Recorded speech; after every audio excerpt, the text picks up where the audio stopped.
Kadın Gazze'de direnişin kaburgasıdır. Bu noktada katliamda birçok kadının orada babası şehit oldu, eşleri şehit oldu ya da esir oldular. Çocuklarını kendi elleriyle gömdüler, evleri bombalandı ve kaldıkları yerden ne yaptılar? Buldukları küçük bir yere çadırlarını kurup hayata kaldıkları yerden devam ettiler. Ve çocuklarını en güzel şekilde annelik yapmaya devam ediyorlar.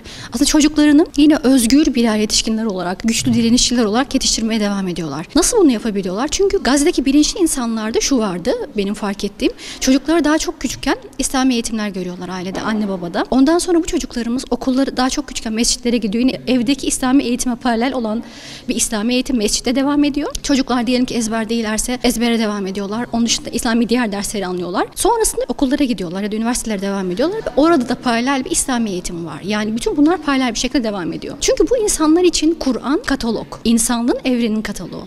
Yani aslında Gazze'deki kardeşlerimiz için şöyle diyebiliriz, bilinçli kardeşlerimiz için. Kur'an'ın bahsettiği müminler.